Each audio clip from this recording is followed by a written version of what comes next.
दी अपनी फ्रैक्शन कैसे निकालते हैं अपन, डेंसिटी, बिकॉज हाँ इस टाइप के क्वेश्चन डायरेक्टली नेट में बहुत आते हैं पैकिंग एफिशिएंसी वाले, क्योंकि क्या होता है कि पैकिंग एफिशिएंसी एकदम डायरेक्ट वाला क्वेश्चन है। एक बार आप कंसेप्ट तो सीख ही लो फिर भी, क्योंकि सपोज ऐसा उन्होंने कुछ बना के दे दिया कि सपोज कुछ भी है रैंडम कुछ भी, जैसे सपोज ये है उन्होंने यही बना दिया, ठीक है, कि भाई इसकी पैकिंग एफिशिएंसी कैसे होगी, तो एक बार आपको कंसेप्ट जाना जरूरी है कैसे अपन निकालते हैं। बाकी जैसे एफसीसी हो गया, एचसीसी हो गया, सबके क्या एकदम रटाइवे होते हैं सबको ही, तो उसके बाद अपन डायरेक्टली अपन वो भी याद ही करेंगे। एक बार कंसेप्ट देखते हैं और अपन को डेंसिटी के अंदर, डेंसिटी के ज़्यादातर अपने क्वेश्चन आते हैं गेट के अंदर, क्योंकि उसमें थोड़ी एक्वेशन हाइट चल जाती है, वो क्यूब के अंदर चल जाता है ना, इसलिए। तो फर्स्ट अपना देखो कंसेप्ट से जाते हैं, जो मैंने आपको अब तक मैंने बोला था कि मैं आपको सिखाऊंगी कैसे क्या बनता है एचसीपी 2D। सबसे पहले क्या होता है 2D के अंदर क्या होता है कि अपने अगर ये है ये सर्कल्स तो अपने बहुत बार देखे होंगे ना, जब भी कोई पढ़ाता है सॉलिड स्टेट यहीं से स्टार्ट करता है, मैं सोचा बाद में कराऊंगी, चलो टाइम तो आ ही गया। सपोज करो ये इस टाइप से बन रहा है, जस्ट एक के नीचे एक, ठीक है, इसको मैं क्या बोलूंगी, ये ए लेयर है, ये भी ए लेयर है, ये भी ए लेयर है, ठीक है। अब मेरी बात सुनो, जितना ज्यादा वॉइड प्रेजेंट होगा, अब ये मैं 2D की बात कर रही हूँ, ठीक है, जितना ज्यादा वॉइड प्रेजेंट होगा उतना ही वो रैंडमली मूव करेंगे, उतना ही वो अमरफस की तरफ जाएगा सॉलिड, ठीक है। तो अपन ट्राई ये करते हैं कि हो सके तो वॉइड कम से कम हो, ठीक है, ये अटैचमेंट, ठीक है ना, अभी तक बार बार नहीं बना लूँ मैं, ये इसके यहाँ से आपस से कि यहाँ पे आ गया, इधर आ गया, इतना ही काफी है। ये ए लेयर है, ये बी लेयर है, ये ए लेयर है, ठीक है। अब मैं इसको क्या बोलती हूँ, SCP लेयर 2D के अंदर, और इसको बोलती हूँ HCP 2D, ठीक है। अब अपन क्या करते हैं, जितने भी अपन इसके देखो, अगर अपन इसको लेकर 3D में बनाएंगे तो ऑब्वियसली 2D के अंदर ही थोड़े बड़े बड़े पॉइंट दिखे ना आपको, तो इसका जो पैकिंग एफिशिएंसी वो इतना अच्छा नहीं होता है, वो बताती हूँ क्या होता है, और इसका अच्छा होता है। तो अपन इसको लेकर अपने जो हाई क्रिस्टलाइन जो स्ट्रक्चर्स होते हैं वो अपन HCP 2D को लेकर बनाते आगे, ठीक है। अब 2D के अंदर क्या होता है, हाँ एक और चीज, यूनिट सेल क्या होता है, यूनिट सेल सपोज करो मैंने कुछ भी बोल सकती हूँ, सपोज करो मैंने ये बोल दिया इसका सेंटर और ये कि ये मेरा यूनिट सेल है। एक और मैं बोल सकती हूँ कि ये मेरा यूनिट सेल है, बहुत तरीके की हो सकती है ना शेप। एक और मैं ये बोल सकती हूँ कि भाई मेरा ये यहाँ से ये ऐसे वाला ये मेरा यूनिट सेल है, बोल सकती हूँ ना। इसके अंदर कोई सा भी शेप हो, मैं उसको बोल सकती हूँ कि ये इसका मेरा यूनिट सेल है। अब होता क्या है, यूनिट सेल की जो पैकिंग एफिशिएंसी होती है वही अपने पूरे सॉलिड की पैकिंग एफिशिएंसी होती है, ठीक है। अगर मैं इसको यूनिट सेल बोलूँ, इसको बोलूँ या फिर इस वाले को बोलूँ, इन सबकी जो पैकिंग एफिशिएंसी आएगी ना वो इक्वल ही आएगी, मैं भी प्रूफ कर दूंगी। और लेकिन अपन यूनिट सेल चूज क्या करते हैं, अपन ऐसा चूज करते हैं जो कि पूरे सॉलिड की प्रॉपर्टीज को शो करे। जैसे कि अगर मैं इसका देखूँ तो मुझे ये थोड़ा सही लग रहा है कि भाई ये 4 है, कि इसका जो वॉइड है वो 4 से अपना अटैच हो रहा है, ये वॉइड जो बीच में, और हर एटम मेरा 4 से अटैच है, मतलब कहीं ना कहीं मेरी प्रॉपर्टीज को शो कर रहा है ना ऐसे, तो इसलिए मैं इसको बोलूंगी। लेकिन इन सबका जो पैकिंग एफिशिएंसी होती है, पैकिंग एफिशिएंसी वो क्या होती है, Z इनटू एरिया, क्योंकि मैं 2D की बात कर रहे हैं इसके ऊपर एरिया, ठीक है, या फिर स्पेस, अभी के लिए मैं स्पेस बोलती हूँ इसको, space occupied by one atom divided by total space available, ठीक है। अब यहाँ पे देखो, यहाँ पे बहुत तरीके हो सकती है अपनी, सपोज करो मैंने इसको बोल दिया HCP, क्योंकि मुझे ये थोड़ी सही लग रही थी, बिकॉज ये साफ मुझे पता रहेगा ना हेक्सागोनल क्लोज पैकिंग, मतलब कि हाँ इस टाइप का थोड़ा दिख सकता है, कहीं ना कहीं वो सॉलिड की प्रॉपर्टी को तो शो करना चाहिए ना। अब इसके अंदर क्या करते हैं अपन, Z कैसे निकालते हैं, क्योंकि अपना 2D चल रहा है तो Z अपन निकालेंगे कंट्रीब्यूशन के अकॉर्डिंग। जैसे सपोज करो मैं इस वाले को लेती हूँ, तो इस वाले का ये है 90 डिग्री, तो पर एटम ये होता है थीटा बाय 360 इनटू कंट्रीब्यूशन, है ना, ऐसे निकालते, मतलब थीटा का 90 डिग्री डिवाइडेड बाय 360 डिग्री, ऐसे प्रेजेंट लिखते हैं 4, तो ये मेरा हो गया 1/4, ये हो गया 1, तो Z इज इक्वल टू 1 आ गया मेरा। बस यही थोड़ा टफ काम था। स्पेस ऑक्यूपाइड है 1 एटम, तो ये हो गया पाई r स्क्वायर, क्योंकि मैं हार्ड स्क्वायर ले रही हूँ। टोटल स्पेस इस वाले स्क्वायर का ये हो गया a। अब मुझे AR का रिलेशन मैंने आपको लास्ट वीडियो में ऑलरेडी बताया था, नहीं आपको पता है तो मैं आपको डिस्क्रिप्शन डाल दूँ कैसे निकालते हैं। ये अपना ए है, तो 2r इज इक्वल्स टू ए बोल सकते हैं ना, तो मुझे ए को r के टर्म्स में लिखना होता है यहाँ पर। तो ये होता है मेरा ए स्क्वायर, ठीक है, एरिया ए होता है ना। तो अपन करते हैं 1 इंटू स्पेस ऑक्यूपाइड है 1 एटम, कितना स्पेस ऑक्यूपाई कर रहा है पाई आर स्क्वायर ए स्क्वायर को मैं इसके नाम लिखूँ 2r का होल स्क्वायर, ठीक है। इसको लिख लो pi R square divided by 4r square, R square से आर स्क्वायर पाई बाय 8। ये हुआ पैकिंग फ्रैक्शन, और अगर इसी को मैं 100 से मल्टीप्लाई कर दूंगी तो ये आएगा 78.5%, ठीक है, पाई बाय 4। अब सपोज करो मैं आपको ये प्रूव करने वाली थी ना कि इस ट्रायंगल का वो ये सेम ही आएगा। अब इसका z देखो, z कैसे निकालोगे, देखो ये है 90 डिग्री पूरा, ठीक है, तो ये मेरा 45 होगा, तो 45 डिवाइडेड बाय 360 इंटू ऐसे कितने हैं 2 प्लस ये वाला जो है मेरा 180 डिग्री बना रहा है बीच में, तो 361 प्लस ये वाला कितना, ये मेरा 90 डिग्री बना रहा है, तो 90 प्लस 360 इंटू 1, ये हुआ 1/4, ये हुआ 1/2, ये हुआ 1/4, तो टोटल मेरा z आया 1, ठीक है, ठीक है। तो z तो मेरा ये इसका भी 1 ही आ गया, इस ट्रायंगल वाले का। अब स्पेस ऑक्यूपाइड है 1 एटम, ये तो वही है पाई आर स्क्वायर, ठीक है। टोटल स्पेस अवेलेबल मतलब एरिया ऑफ ट्रायंगल कितना होता है, half into base into height. ये बेस कितना है मेरा, कितना r plus r 4r, base कितना है 4r इंटू हाइट, ये हाइट कितनी है r plus r 2r into 2r, 2 से 2 गया which is equals to 4r square, ठीक है। Half into base into height, हाँ ठीक बात है। तो जब अपन इसको करेंगे अब देखो इसका स्पेस अवेलेबल कितना है 4r स्क्वायर, यहाँ पे मेरा 4r स्क्वायर मिला है, ये तो अपना सेम ही था, z अपना 1 ही आया था, तो ऑब्वियसली रेशियो भी सेम ही आएगा, पैकिंग फ्रैक्शन 5/4, तो अपना पैकिंग एफिशिएंसी भी 78.5%। इसलिए मैंने कहा था जितनी भी यूनिट्स अपन जो चूज करते हैं, तो कोई सी भी चूज करते कोई सा भी शेप, उन सबका पैकिंग एफिशिएंसी तो सेम ही आएगा। अब मेरी बात सुनो, ये तो अपना इसका आ गया, ये अपना एससीसी, हाँ सॉरी एससीसी क्या मैं बता लूँ क्या नेक्स्ट, ये अपना इसका था, ठीक है।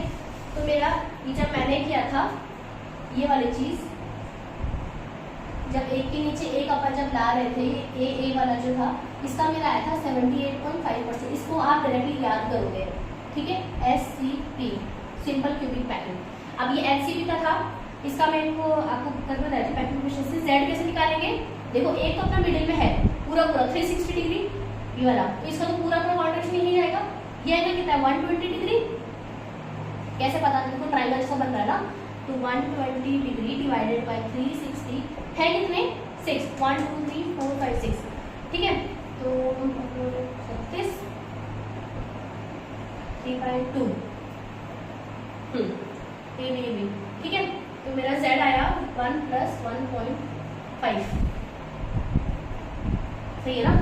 तो ये 120 है, 120 का मेरा इधर की तरफ कितना जा रहा है,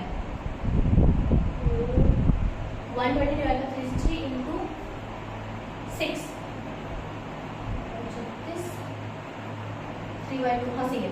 अब यहाँ पे देखो पैकिंग एफिशिएंसी z अपना निकल चुका है, 1 का पाई आर स्क्वायर डिवाइडेड बाय इस हेक्सागोनल का इस पूरे का क्या होता है, देखो कितना, देखो ऐसे देखोगे ना, इक्विलेटरल एंगल बन रहा है 6, ठीक है। तो 6 into area of equilateral angle तो 3/4 a स्क्वायर। अब देखो a क्या है, ये अपना a है which is r plus r, तो 2r का होल स्क्वायर इंटू 100, ठीक है। ये अपन ने a को r टर्म्स कर दिया 90.6%, ठीक है। अब सुनो, ये अपन ने 2D का निकाल लिया है ना।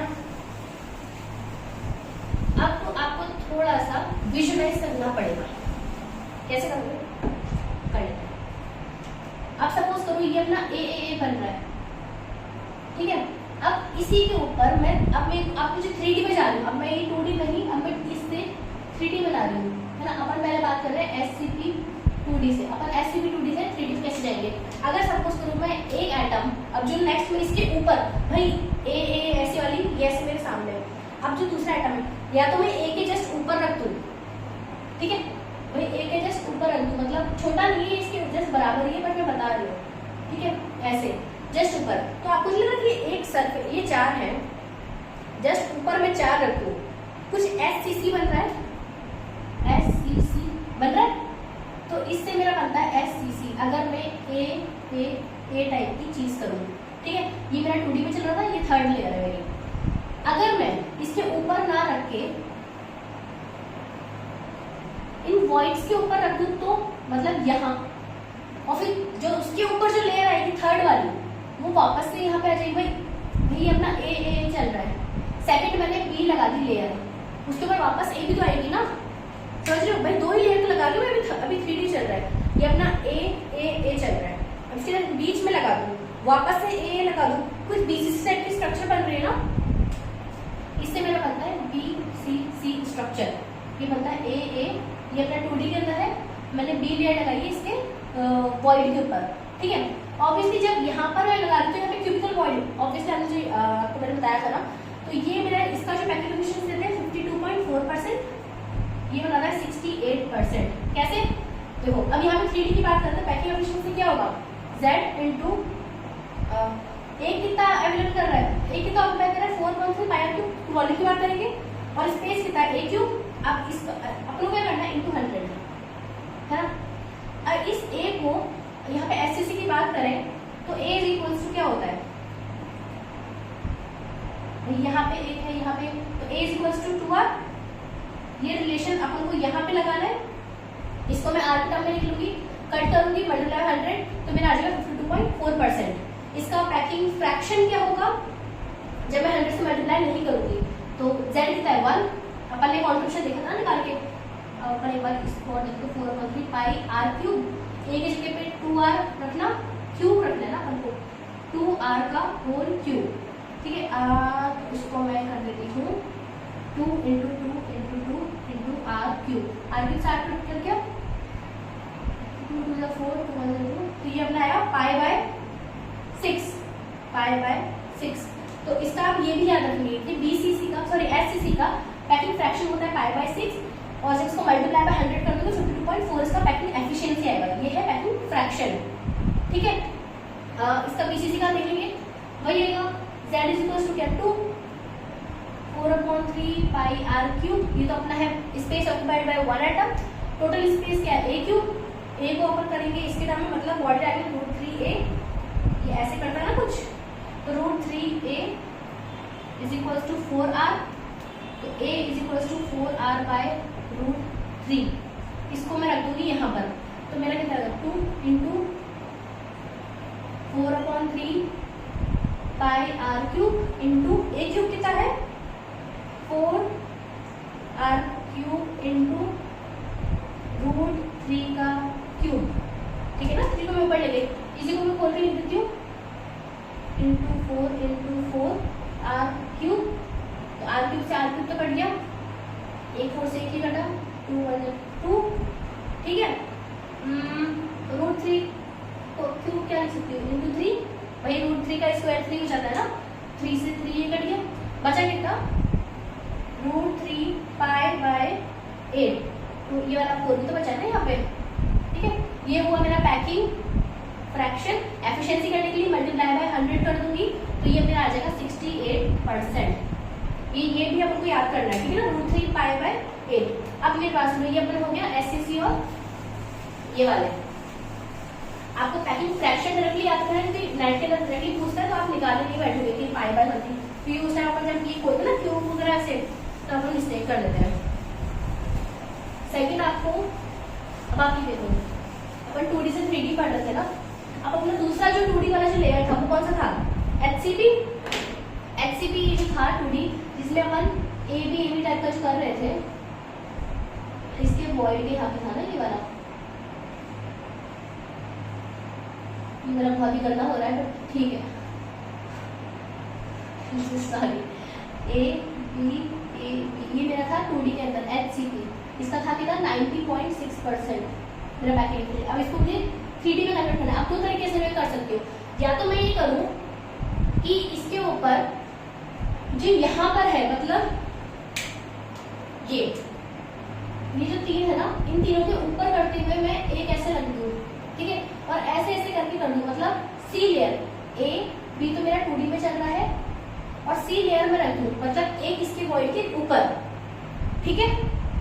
तो इससे मेरा बनेगा क्या, HCP 3D हेक्सागोनल वाला।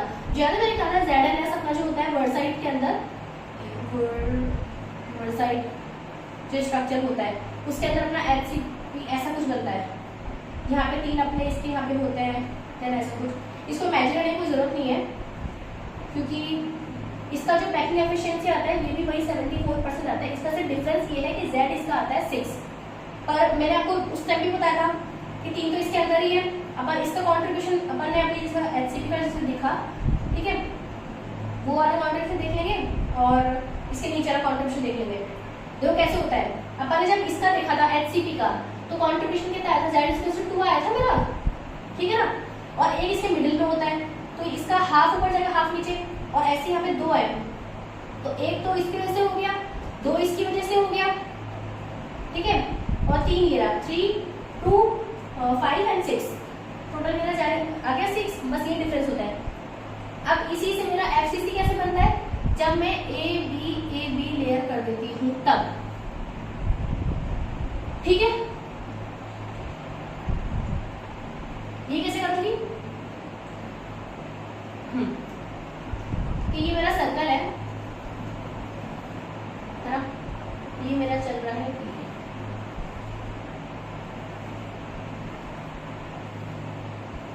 सॉरी एक चीज मैंने गलत कर दी, ये अपना AB भी लेयर था, अब इसके ऊपर वापस से A ही आया है, इसको अपन AB ही बोलेंगे। ये जो है ना, जब अपन इसको आगे जब अपन फॉरवर्ड करेंगे ये वाली चीज, ये यहाँ पे ऐसे ऐसे करके, तो ये अपना वापस से AB भी लेयर जिसको शिफ्ट किया है, ठीक है। अब ये वाला जो है, ये वाला है ABC, अब याद आया मुझे, अच्छा वो भी याद आ गया, है ना, इसका 74% है। अब देखो अपना जो B लेयर है वो यहाँ पे तो अपना आ ही चुका है, समथिंग ऐसा, बहुत तो मुझे पता है, नहीं समझ में आता है ऐसे। ये है अपना A लेयर, A और A, ठीक है। इसके ऊपर मैंने B लेयर वाली रख दी है। अब अगर मैं, अब देखो आपको अगर ढंग से दिख रहा हो, ये वाला जो है ना, देखो एक तो ये बन रहा है नीचे वाला रेड से ये, और एक ब्लैक से बन रही है ऑक्टाहेड्रल टाइप। अगर मैं इसके ऊपर नेक्स्ट एटम रखती हूँ ओपन ऑक्टाहेड्रल वॉइड के ऊपर, तो मेरा आएगा ABC लेयर, जो कि बनाता है FCC, ठीक है। और अगर मैं जो इनकी वजह से प्रेजेंट हो रहा है, मतलब यहाँ पे भी ऑक्टाहेड्रल बन रहा है, इसको थोड़ा सा और एक्सटेंड करूँ,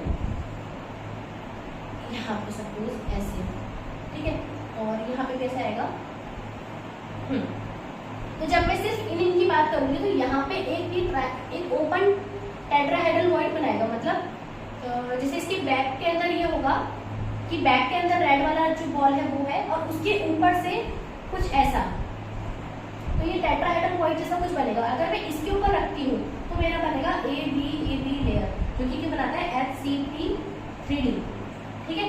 यही डिफरेंस है बस HCC और इसके अंदर। और इनका कितना होता है पैकिंग एफिशिएंसी 74%। ये सिर्फ ये है कि आपको विजुअलाइज आ रहा है तो ठीक है, तो ऐसा कोई दिक्कत नहीं है, आपको ऐसा कुछ कोई पूछेगा नहीं एग्जाम में। बस ये बताने कि ओपन ऑक्टाहेड्रल के ऊपर अगर अपन रखते हैं तो उसको ABC लेयर बोलते हैं, जो कि FCC बनाता है। और अगर अपन ओपन टेट्राहेड्रल वॉइड के ऊपर रख देते हैं, P लेयर की वजह से ओपन हुआ है, उसके ऊपर रखते हैं तो उसको अपन बोलेंगे HCP 3D के अंदर। तो अपना FCC जो है उसका आता है 74%, BCC का आता है 68% और HCP 3D ये दो अलग अलग है, मैंने तुमको बता दिया ना किस टाइप से अलग अलग है। SCC का आता है अपना 52.4%। इन सबका पैकिंग फ्रैक्शन भी याद रखेंगे, ठीक है। ये तो अपने उससे अब आता है डेंसिटी और नंबर ऑफ यूनिट्स आप कैसे निकालते हो, ठीक है। अब मैं फिर थोड़ा सा कर लेते हैं। डेंसिटी क्या होती है, डेंसिटी अपनी होती है मास अपॉन वॉल्यूम, इतना सही हो रहा है, ठीक है। अब यहाँ पे अगर मैं कहूँ सीजियम सीएल, तो पूरे एक यूनिट सेल के अंदर एक सीजियम सीएल ही पूरा होता है, लेकिन अगर मैं बोलूँ NaCl, तो पूरे एक यूनिट सेल को बनाने के लिए मुझे 4 NaCl चाहिए होते हैं। याद है मैंने कहा था Z=4 अपना आ रहा था, तो C माइनस अपना HC पर आता, ठीक है। तो मुझे 4 ही Na चाहिए और 4 ही मुझे Cl चाहिए होगा एक पूरा बनाने के लिए। तो मेरा यहाँ पे जो टोटल मास होता है, कुछ मैं ऐसे लिख दूँ इसको भाई, total mass upon total volume, ये है अपना mass of one unit cell. Mass of one unit cell मतलब क्या होता है, ये अपना अपन ने मोल कंसेप्ट में क्या पढ़ा था, mole is equals to mass given divided molar mass, ठीक है, यही पढ़ा था ना अपन ने। और वन मोल में कितने होते हैं, Na पार्टिकल्स होते हैं, ठीक बात है ना। अब अगर मैं ये बोलूं कि मुझे निकालना है कि एक का कितना मास होता है, मतलब कि देखो मोलर मास मल्टीप्लाइड बाय, हाँ जिसे सपोज करो अपना है NaCl, तो 58.5 ग्राम पर मोल, ठीक है। मतलब एक मोल के अंदर, 1 मोल के अंदर मेरा इतना m जो इसका होता है मोलर मास, इतने मेरे इतना मेरा मास है। अगर मैं बोलूँ अब इसमें तो Na मॉलिक्यूल्स है ना, ये तो Na मॉलिक्यूल्स है ना। अब मुझे ये जानना है, sorry 1 mole which is equals to Na molecule, कि Na मॉलिक्यूल्स मतलब 1 मोल का मास मेरा इतना है, तो एक का मास कितना होगा। तो एक का मास अगर मैं निकालूं तो m/Na कर दूंगी, ठीक है। तो यहाँ पे वही रख दो, Z is equals to m/Na into, क्योंकि वो क्या होता है m फॉर्मूला मास कह लो या फॉर्मूला मॉलिक्यूलर मास कह लो, अपन को ये पता होता है। Na आपको सबको पता है, एवोगैड्रो नंबर 6.023 × 10⁻23 ग्राम मोल इनवर्स, ठीक है। ये अपना होता है ग्राम, हाँ ग्राम मोल इनवर्स, ये अपना होता है मोल इनवर्स, ठीक है। वॉल्यूम अपन सबको पता है, किसी यूनिट अपन सेम नहीं रखेंगे, Z अपना यूनिट लेस होता है। यहाँ पे सबके आ जाएगा डेंसिटी। डेंसिटी क्या होता है, ग्राम ml इनवर्स कह लो या फिर कुछ भी आप लोगों को दे देंगे कौन सा होता है, ठीक है। और हाँ एक और अपना क्वेश्चन आता है, ये तो मैं डायरेक्टली इस फॉर्मूले से निकालेंगे। एक और जो अपना क्वेश्चन आता है वो आता है नंबर ऑफ यूनिट सेल, मतलब कि अगर मैं बोलूँ कि मैंने 100 ग्राम NaCl आपको दिए हैं, ठीक है, तो इसमें कितने मेरे यूनिट सेल होंगे, मतलब कितने नंबर ऑफ यूनिट सेल अगर मैं बोलूँ तो ये होगा मास गिवन, जितना क्वेश्चन में गिवन होगा, जैसे 100 gram example, divided by total mass, ठीक है, कितना आ जाएगा। टोटल मास मेरा क्या होता है, Z इंटू स्मॉल m, है ना। स्मॉल m अगर गिवन है तो ठीक है, नहीं तो इसी को मैं क्या लिख दूंगी, Z इंटू m/n, ठीक है। अब हम 4 नंबर क्वेश्चन कर लेते हैं, इसके बहुत सारा क्वेश्चन है तो मैं बहुत क्लिक करने वाली हूँ, चलो ठीक है, ठीक है।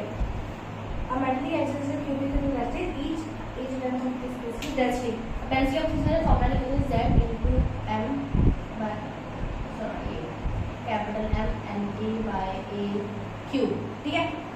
अब इसमें बोल रहा है ईच एज ऑफ दी, मतलब हमको ए दे दिया, एज लेंथ डेंसिटी दे दिए, ठीक है। Number of unit, the number of cell 100 gram, ठीक है। मेरी बात सुनो, ये पूरा मिला के क्या होता है अपना m, भाई टोटल मास तो यही होता है ना, मैं इसको m/Na की जगह पे क्या लिखूंगी m, मेरा टोटल मास कितना होता है ये, जब मैं डेंसिटी को इससे मल्टीप्लाई करूंगी तो टोटल मास मेरा आ जाएगा। टोटल मास अब मेरा क्या होता है, अब ये बोल रहा है 100 ग्राम में, तो 100 gram divided by total mass, total mass कितना है Z into A cube, total mass इसी के इक्वल है, ठीक है। जब ये करूंगी तो मेरा आ जाएगा नंबर ऑफ यूनिट सेल्स, इसका हो जाएगा C, ठीक है। सॉल्व कर लेना 5.82 10/23 ये आ जाएगा इसका। नेक्स्ट क्वेश्चन है, ठीक है। इसको सिखाने से पहले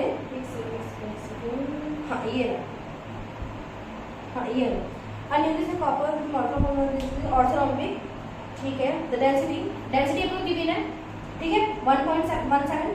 number of molecules per unit cell will be, मतलब आपको Z निकालना है, कितने number of molecules per unit cell होगा, मुझे Z निकालना है। और इसमें क्या करना है, वॉल्यूम की मैं क्या A into B into C, ये मेरा वॉल्यूम गिवन है, ठीक है। Na यहाँ पे अभी इसको देखो, इसको m/Na लिख लो, ठीक है। m इसमें मुझे ये फॉर्मूला दे रखा है जिससे मास निकालना पड़ेगा, ऑलरेडी सिर्फ बोरोन और इसका देखा है, कार्बन हाइड्रोजन नाइट्रोजन का पता होना चाहिए। इसको जब निकालोगे आपको फॉर्म ये अपना मोलर मास आ जाएगा और NH को पता होता है, यहाँ से आप Z निकालोगे, Z आपका आएगा 8 D। ठीक है, ताकि अब इससे पहले आप एक छोटी सी चीज में सीख लो क्या होता है। डायमंड के अंदर मैंने आपको बताया था कि डायमंड में कार्बन अपना एक तो FCC बनाता है और कार्बन ही अपना टेट्राहेड्रल कॉइल में प्रेजेंट होता है। ठीक है, ऑल्टरनेट टेट्राहेड्रल कॉइल। ठीक है, जब अपन इसका पैकिंग एफिशिएंसी निकालते हैं किया था 34%। अब आप बोलोगे डायमंड तो बहुत स्ट्रॉन्ग होता है 34% कैसे? अब क्या होता है, क्योंकि कोवेलेंट बॉन्ड से स्ट्रॉन्ग, मतलब इसके जितने भी जो बॉन्ड्स हैं आपस में वो कोई आयनिक अट्रैक्शन नहीं है NaCl की तरह ऑक्टाहेड्रल कॉइल में, लेकिन जैसे ऑक्टाहेड्रल ये अपना 74% FCC, लेकिन यहाँ पे आयनिक है बट यहाँ पे कोवेलेंट है इसलिए स्ट्रॉन्गेस्ट है, लेकिन इसका जो पैकिंग एफिशिएंसी होता है वो होता है 34%।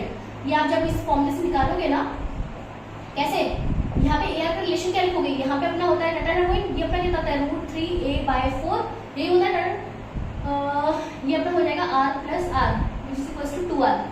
तो A को आप R के टर्म्स में लिख दोगे और पैकिंग एफिशिएंसी ये क्या होता है Z Z कितना आएगा 8, भाई FCC की वजह से Z अपना कार्बन यहाँ पे आएगा 4, टेट्राहेड्रल ऑर्डिनेट है तो 4, Z हो जाएगा 8 × 4.3 πr³ डिवाइडेड बाय A को आप R के टर्म्स में लिख लोगे, इसको जब सॉल्व करोगे आपको आएगा 34%।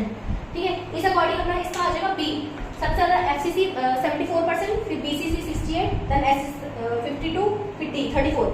नेक्स्ट है अपना गोल्ड का FCC।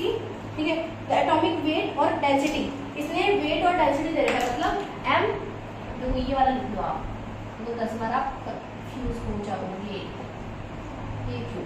ठीक है, इसका डेंसिटी दे रखा है M दे रखा है, फेस अंडर तो 4 हो जाएगा ये। द लेंथ ऑफ द ये आप निकाल लोगे, मतलब इसको यहाँ लेके जाओगे इस पूरे को यहाँ पे, देन इसको 1/3 कर दोगे तो अपना आ जाएगा A। ठीक है, इसका आ जाएगा C 4.070।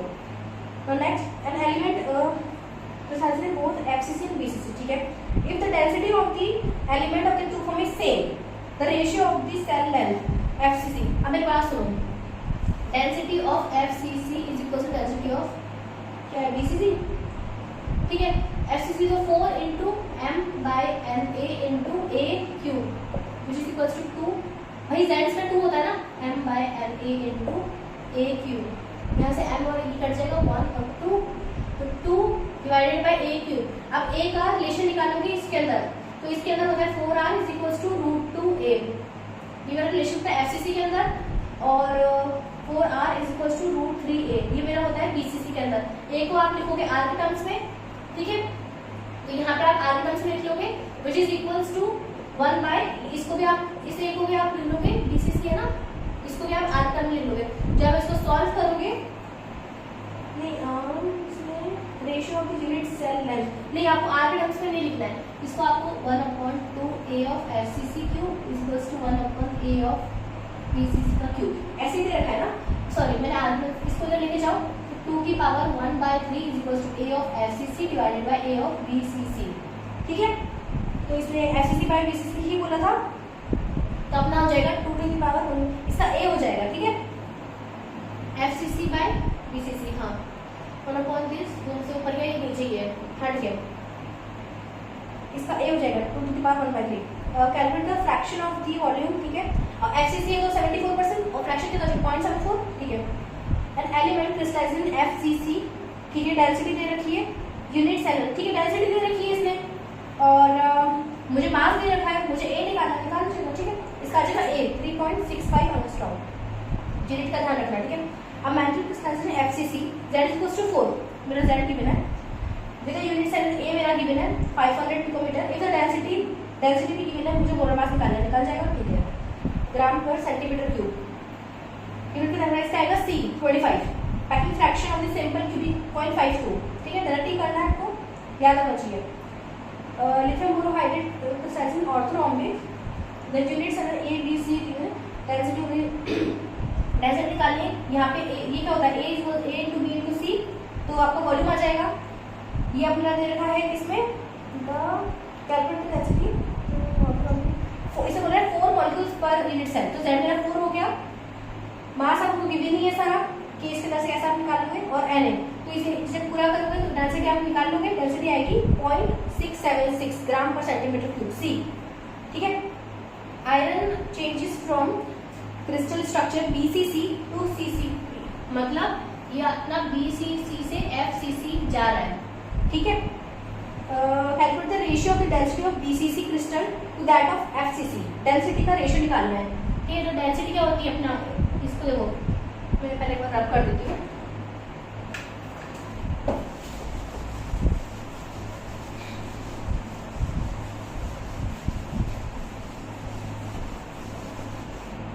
ठीक है, ये मुझे निकालनी है density of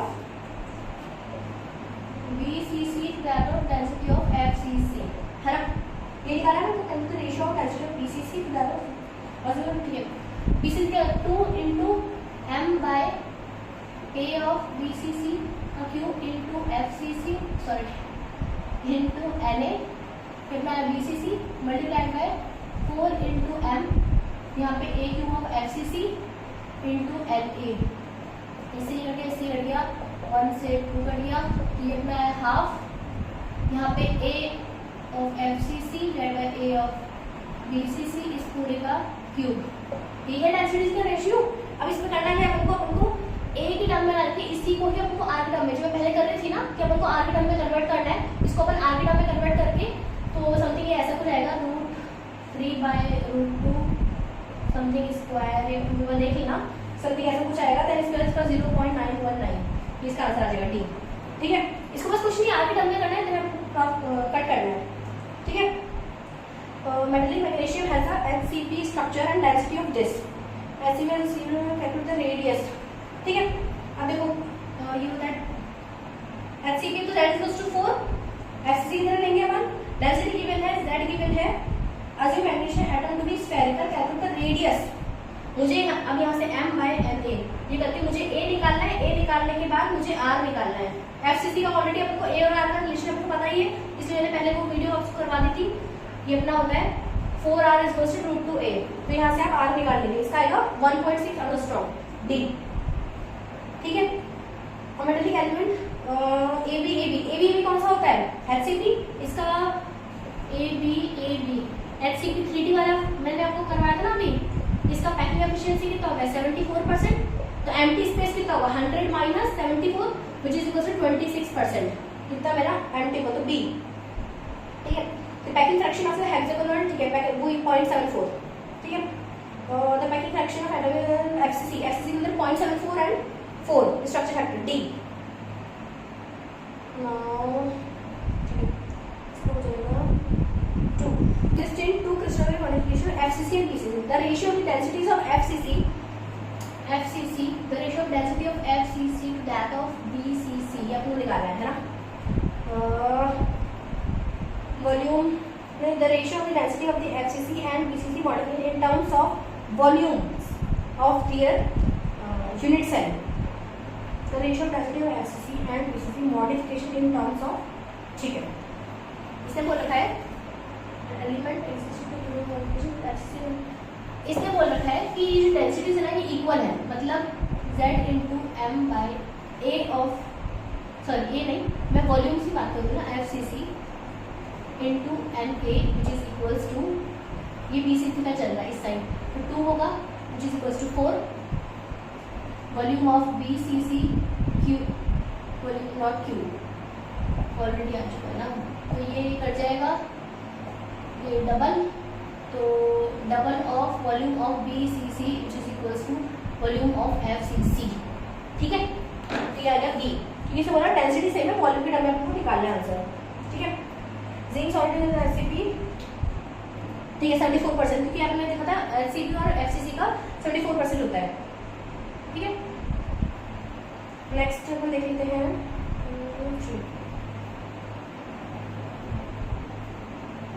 polonium is an only atom SCC, ठीक है।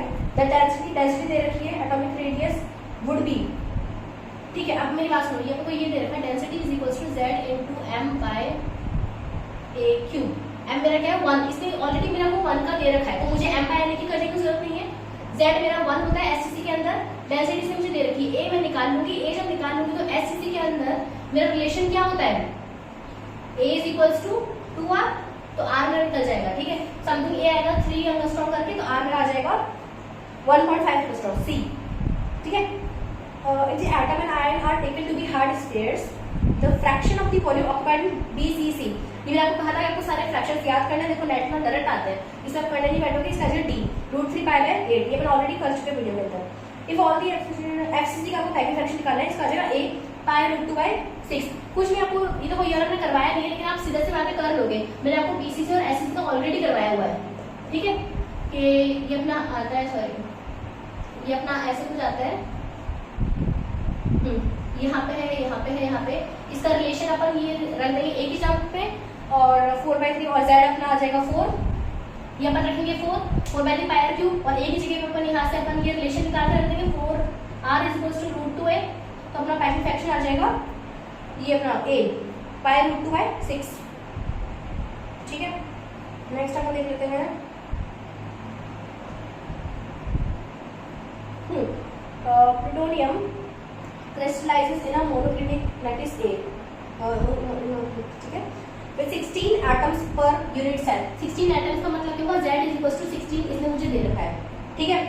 The density will be close to, अब मुझे डेंसिटी निकालनी है। इसके अंदर अलग क्या बात है, अलग ये बात है कि मोनोक्लिनिक का जो वॉल्यूम होता है ना, वो सिंपल नहीं होता है। ये होता है डेंसिटी = Z × m/ma। यहाँ पे अपन लिखते हैं वॉल्यूम, राइट। तो वॉल्यूम मेरा होता है ABC sin बीटा, इसने बीटा भी दे रखा है, ये सब तीनों दे रखा है। Z मेरा 16 है, m मेरे को गिवन है, ये डेंसिटी में निकालनी है, ठीक है। इसका मेरा आंसर आएगा आई थिंक D 20.26, ठीक है। इस टाइप का जब भी क्वेश्चन करेंगे आप यूनिट का ध्यान रखेंगे, ठीक है। आई होप कि आपकी इस तरह के क्वेश्चन सारे हो गए होंगे। Thank you. और कोई भी आपको नहीं आए क्वेश्चन इस टाइप का तो आप प्लीज कमेंट कर देना, ओके। चलो नेक्स्ट अपने थोड़े बहुत टॉपिक्स ही बाकी, भी ज़्यादा नहीं है, मिनट टाइसेस बाकी है, ग्राफ्स क्वेश्चंस वाला बाकी है थोड़ा सा, और एक अपने कोऑर्डिनेट्स वाले जो चीज़ें आती हैं ज़्यादा बाकी है। 2-3 वीडियो के अंदर से सारे क्वेश्चन हो जाएंगे अपने, और आप साइड बाय साइड आप प्रीवियस से ऑलरेडी कर रहे हो, तो मोर देन इनफ है, ओके।